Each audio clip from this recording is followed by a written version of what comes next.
At least start this press conference. His Excellency Luis Abinader, Constitutional President of the Dominican Republic, has the floor. We welcome Marco Rubio, his delegation, Madam Vice President, Foreign Minister, ministers. Thank you all for being here. It is an honor for the Dominican Republic to welcome the Secretary of State, Marco Rubio, on this visit that reaffirms the goal to strengthen bilateral relations with the United States of America.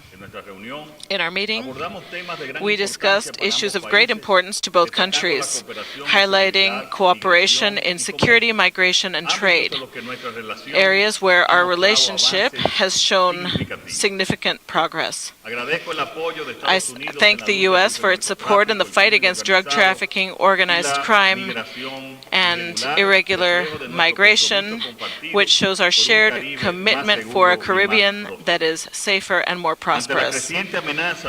Given the growing threat of synthetic drugs and as a result of our bilateral conversations, I have decided to appoint Vice Admiral Cabrera Ulloa as our drug czar in charge of leading our joint efforts with the United States to stop the expansion of this substance, which has taken many lives in your country. Cabrera Ulloa's great record prepare him to lead this new initiative successfully.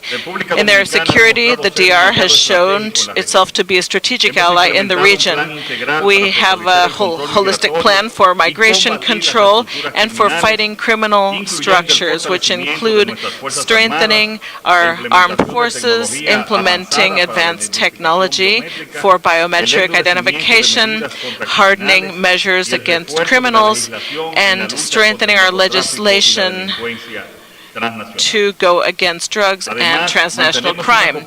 We also have international legal cooperation that is high level with robust cooperation in extraditions and enforcing the law, which is unprecedented in the region.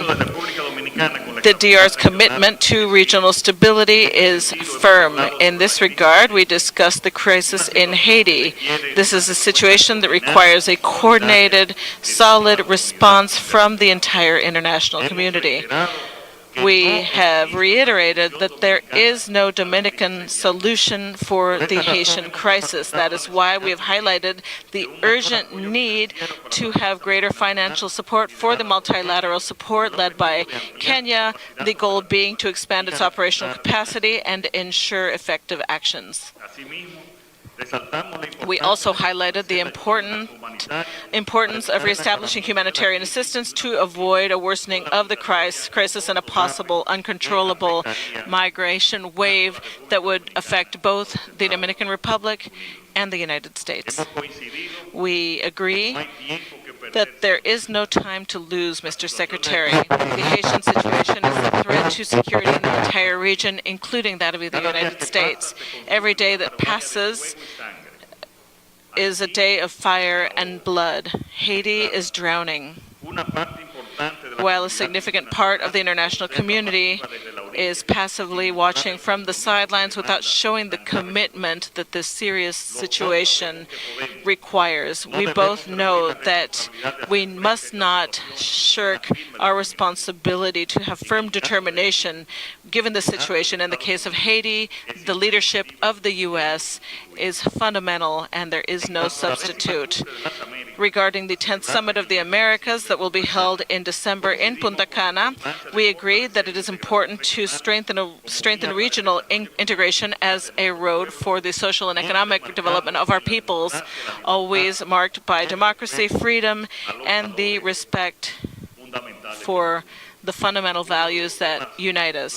One of the key issues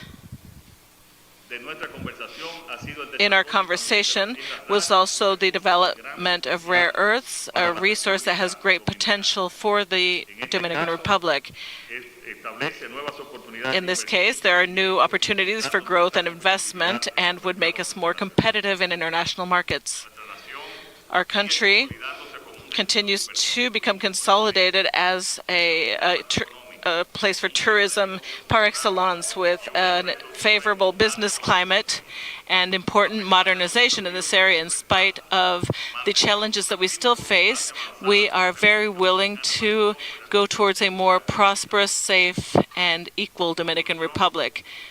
In closing, this visit, Secretary Rubio strengthens the relationship of mutual respect, cooperation, and friendship among our countries. We are committed to continue to working together in order to promote peace, well-being, and progress in hopes of a shared future of prosperity and stability in our region. Thank you, Secretary Rubio, for your visit, for your ongoing commitment and your favorable opinion of the Dominican Republic. Let us continue to move forward together with a vision, with determination, and a great feeling of hope in the future. Thank you very much.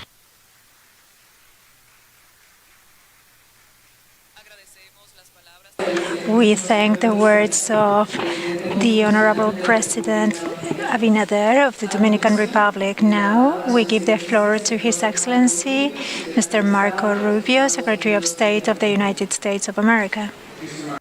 Thank you so much. I will say a few words in Spanish and then switch to English. In Spanish, in Cuban, and then I'll switch to English. First of all, Mr. President, thank you so much for your inviting me to the palace, to have the chance to spend so many hours with you and your team, and for this opportunity to reinforce the partnership we have. I'll start with the economic issue, which is very important, and we have tackled many important issues, and the impressive measures you have undertaken and the work we want to do with you regarding also the rare earths. We want to make the Army Corps of Engineers, which we know they have worked with you to identify these rare earth elements, and this is going to be so important for the modern economy. We are not ready to announce anything official at this point, but we will discuss the opportunity, the possibility of doing something very significant for the history of both countries. At the same time, we need to discuss energy security. We have a chance to not only have a power supply for the Dominican Republic to continue to make progress, but this will be of great benefit to Puerto Rico. They are North American, and there's a chance to take use of semiconductors. This is going to be key for modern technology, and everything that has been said about medical, defense technologies as well. And you have a chance to become a hub for this type of industries. We will work together and we will consider ideas to see how to expand the presence of that industry here, so close to the United States and in a country that is a friend and that is safe. On the other hand, I want to highlight the anti-corruption, anti-drug work we've done together. Impressive work. We have seen the figures you have been able to achieve in so few years. Stopping drugs, same for the United States. Large numbers of drugs that could have caused great damage to our country also. Our cooperation. And to see how to expand this cooperation, I'd like to announce today that we know that many of the programs have been frozen by virtue of President Trump's executive order. We are willing to provide waivers so that programs can continue, and also we want to see how to expand the programs. I am happy to announce today that we have entered into an MOU to formalize the presence of a CBP agent, Customs and Border Patrol from the United States, to work together with the National Police to improve our efforts, and we will see how we can enhance access to certain technologies which will allow to grow what you are doing, and we will do this together. On the other hand, we cannot forget the issue of Haiti. I'd like to make a few points clear. First of all, the United States is committed to continue to work with the international mission there. There have been interviews that are not truthful about the current position. Last week, we signed a permit to continue being part of the mission. We will continue to support the mission. I spoke with the Kenyan president today to reinforce that commitment. The government in the U.S. has a freeze order, but there's a chance to have exceptions, and that will be an exception. The same with regards to programs that contribute to the security of the United States and the hemisphere as a whole, like this does. But we need to be clear.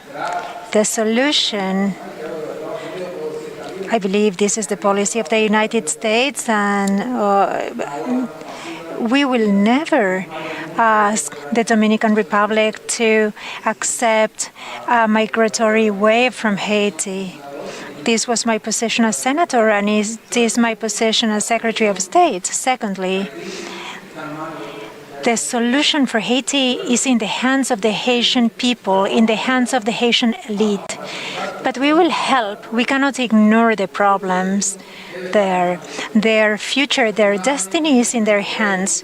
Unfortunately, today, a large part of the territory is under the control of armed, dangerous gangs. And we have to face that. The first goal is peacemaking there.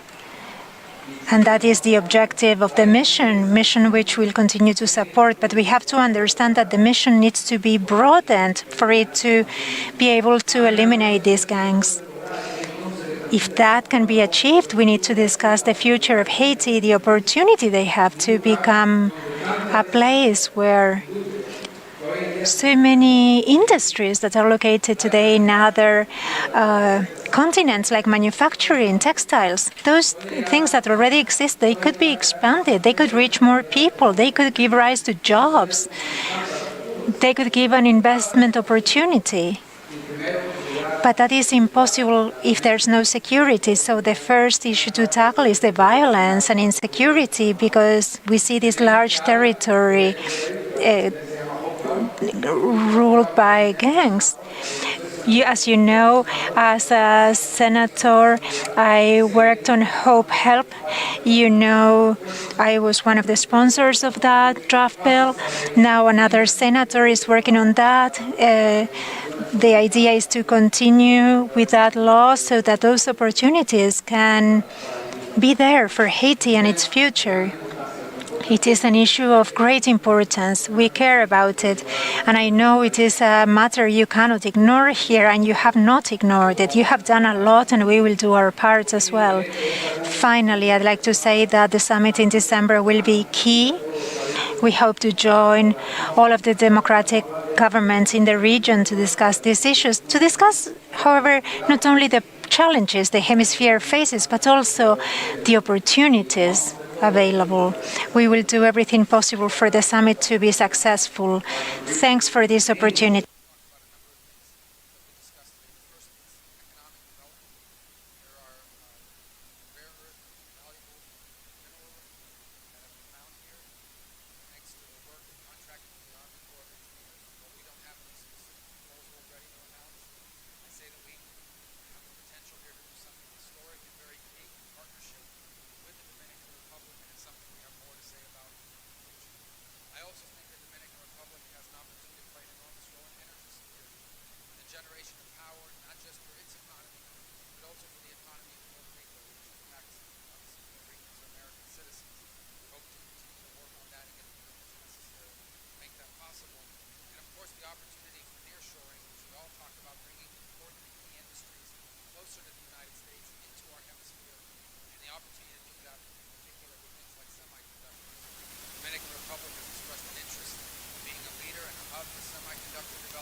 That's something we hope that we can continue to contribute towards and be helpful. On the cooperation that we have against drugs and crime, the Dominican Republic has yielded some extraordinary outcomes very recently. Historic numbers of seizures of drugs destined for the streets of the United States. Today, I'll sign a waiver of our programs, our foreign aid programs that work in conjunction with our partners here that have been successful, so those successes can continue, and we're going to look for opportunities to expand upon those programs by making available new technologies that will allow them to even be more effective in stopping these drugs. This is an example of the kinds of programs that make America safer and stronger. And so we issue those waivers today, and we look to expand upon those programs in the future. We also think that, and obviously I want to mention the extraordinary cooperation on extraditions. Number 2 in the whole hemisphere. If someone is wanted for a dangerous crime, no nation in the hemisphere has been more cooperative than the Dominican Republic in extraditing dangerous criminals wanted for transnational crimes. Last but not least is the issue of Haiti, which we cannot ignore. It's a tragedy, it's horrifying, and it needs to be dealt with. I want to be clear that the future of Haiti belongs to the people of Haiti. And they and the elites in that society have to make up their minds and have to think through what they want their future to look like, because that is their country and their future belongs to them. But we are going to help. There's been some misreporting about the U.S. role and support of the mission there. So let me be clear, and so it's understood.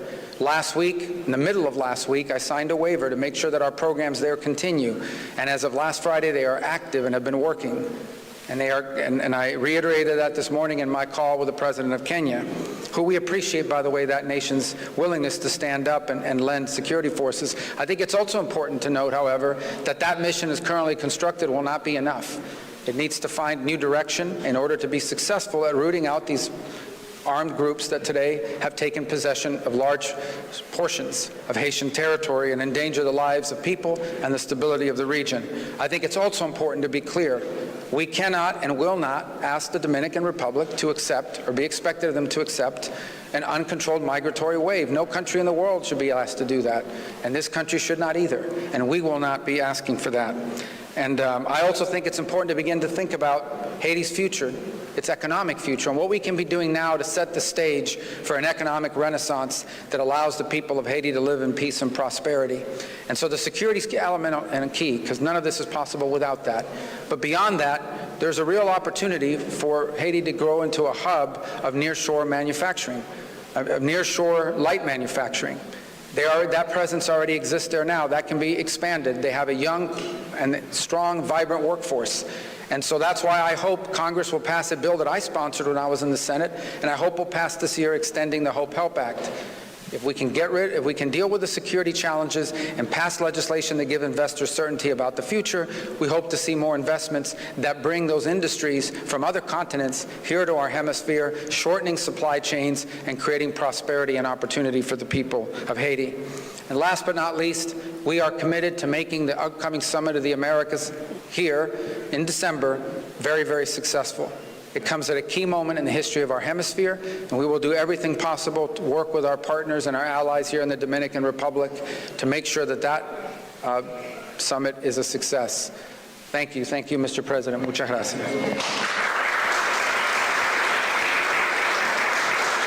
De esta manera agradecemos las palabras. We thank His Excellency Marco Rubio, U.S. Secretary of State, for his remarks. Now we will move to our Q&A session. First 2 questions will be for U.S. journalists, Simon Reuters from Reuters and Michael Yulee from the New York Times. Can you hear me? Yeah. Hi, Mr. Secretary.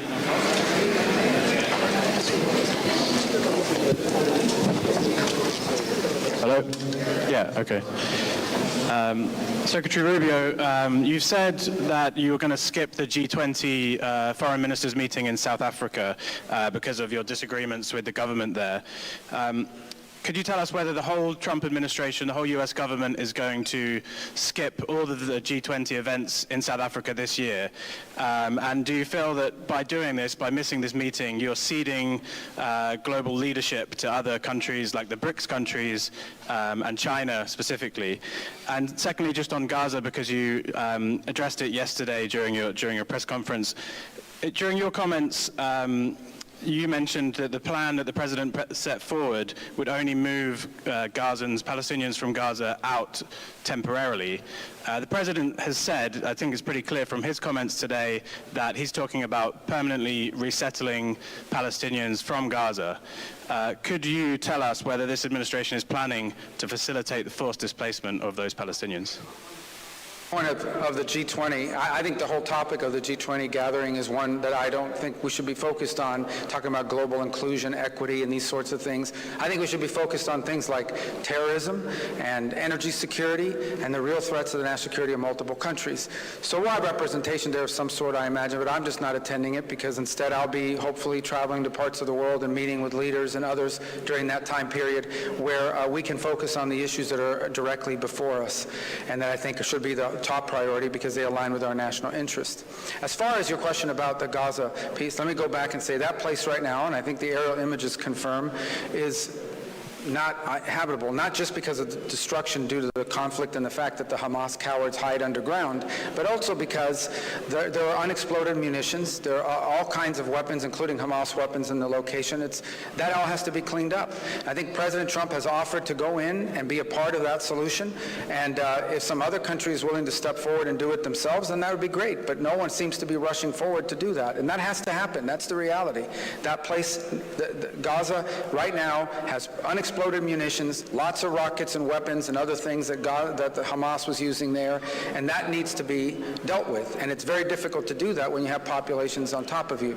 If some other country is willing to step forward and do that job themselves, then I encourage them to do so. But it seems to me that there are a lot of countries in the world that like to express concern about Gaza and about the Palestinian people, but very few are willing in the past to do anything concrete about it. And so I think President Trump is trying to stir that and hopefully get a reaction from some countries who do have both the economic and technological capacity to contribute to a post-conflict region. Will be able to return or not? Well, again, I mean, that area, when you're removing munitions that are unexploded, I don't think you want people living next to unexploded munitions and weapons depots that have been left behind or are in place because of what Hamas has done. So I think that's just a realistic reality that in order to fix a place like that, people are going to have to live somewhere else in the interim. And there are countries in the region who express a lot of concern about the Palestinian people, and we encourage them to step forward and provide a solution and an answer to that problem.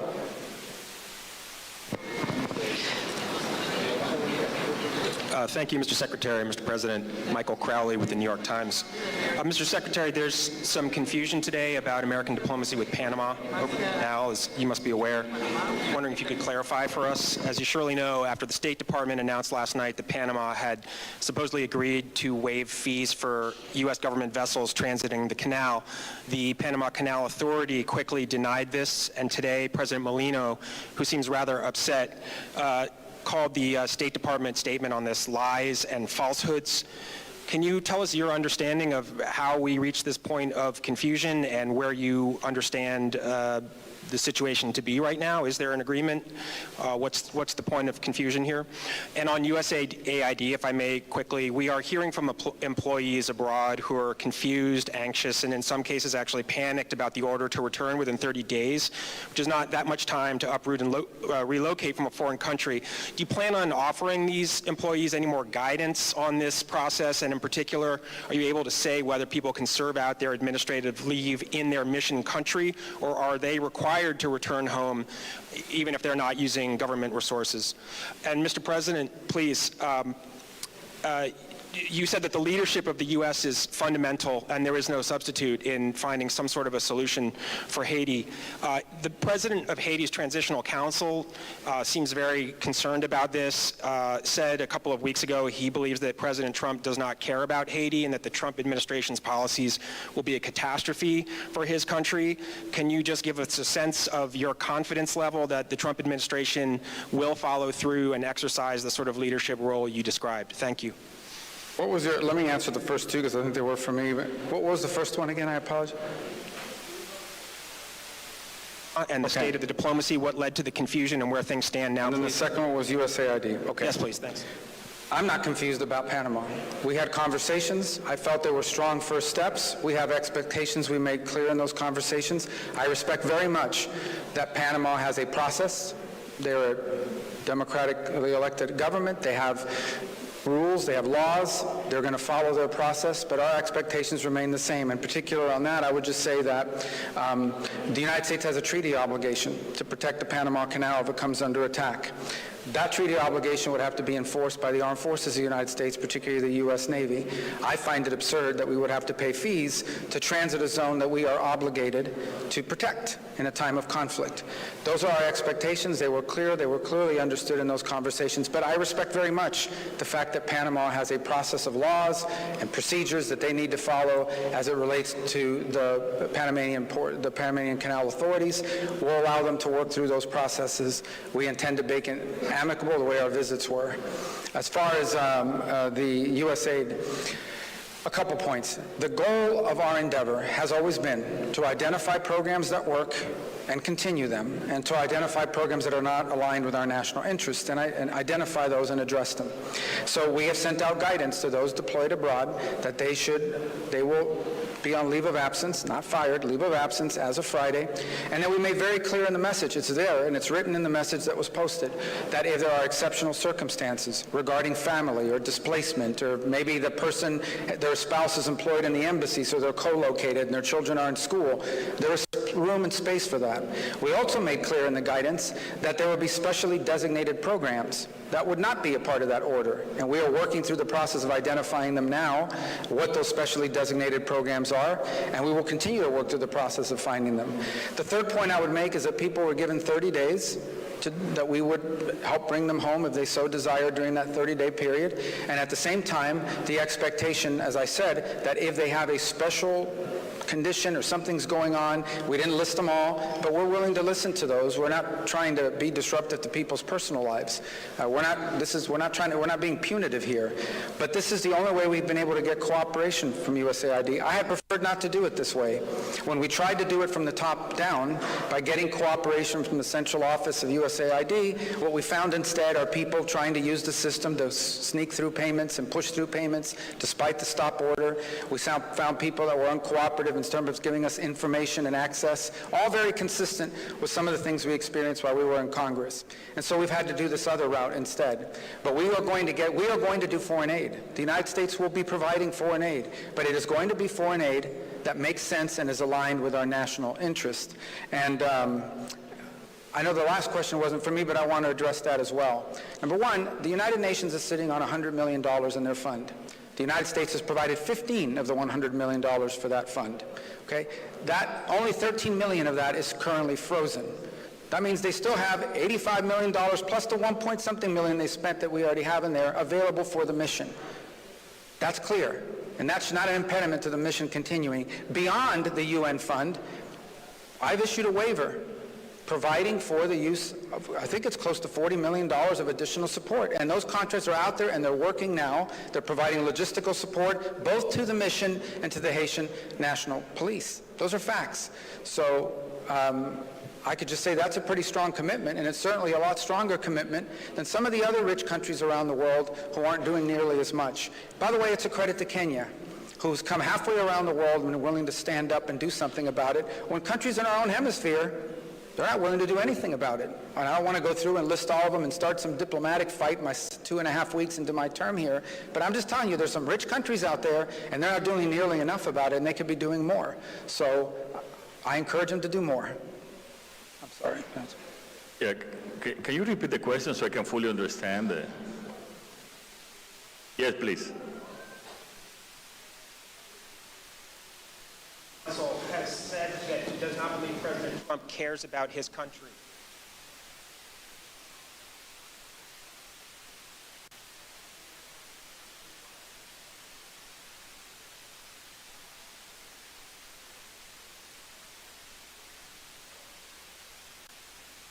But we just heard the policy of the United States with Haiti. So I am pretty confident of this policy that the Secretary of State just mentioned. So we are pretty confident of what Secretary Rubio said, and if we follow that, we will see a peaceful Haiti in a couple of months.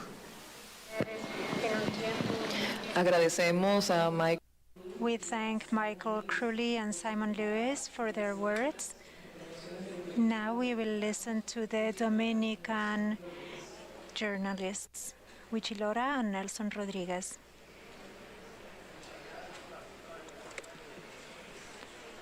No mic.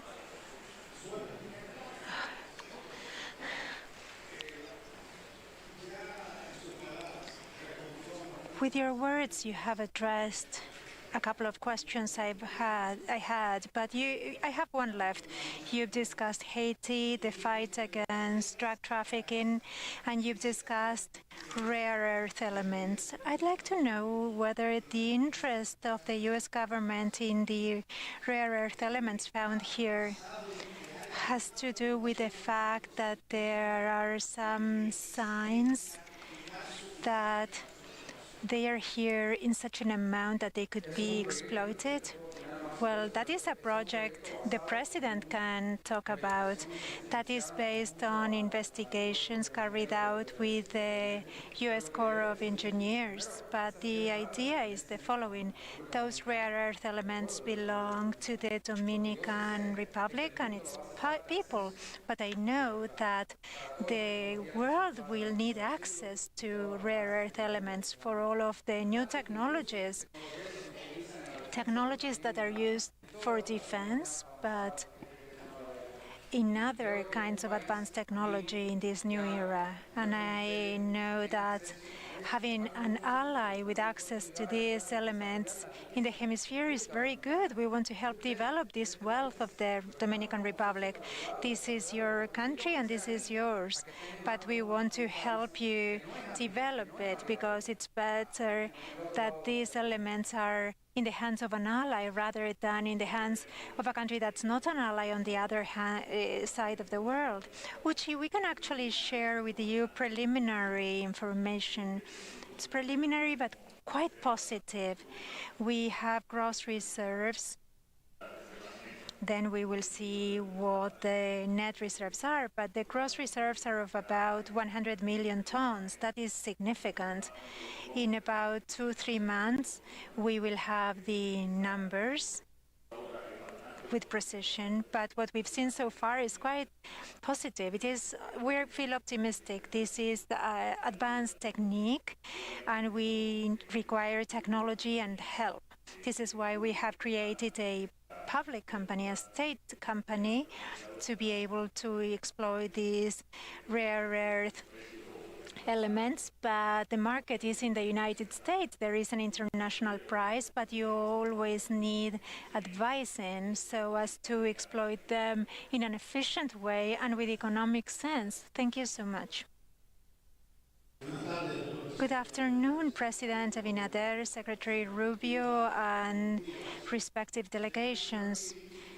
It's been said here that the Summit of the Americas at the end of the year is one of the tasks that will start. I'd like to know whether we'll have President Trump here then. But let's remember what happened in Los Angeles in the Summit of the Americas in June 2022. The Secretary of State at the time exerted lots of pressure to exclude Cuba, Venezuela, and Nicaragua. He did not reach consensus amongst Latin American countries, and the United States did not invite Cuba, Venezuela, or Nicaragua. Secretary Rubio, you just said that those three governments are enemies of humanity. That is very strong. Dominicans would say, well, let's take it down a notch. So we could really be a bit softer. But if you keep that high tone, would the U.S. be ready to exert pressure so that those three governments cannot be invited to the Summit of the Americas? Or if these three governments were enemies of humanity, they will be invited. I know the decisions of President Abinader on this matter. So the United States would not share with those governments, well, that decision, who to invite? lies with the Dominican Republic. The Dominican Republic will be hosting. I do not know how else to talk about a regime that has forced about 8 million citizens to leave Venezuela. They imprison, they torture innocent individuals. In the case of Cuba, significant portions of the population have left the country. They have imprisoned over 500 persons, including children and women, because they were part of demonstrations on the streets.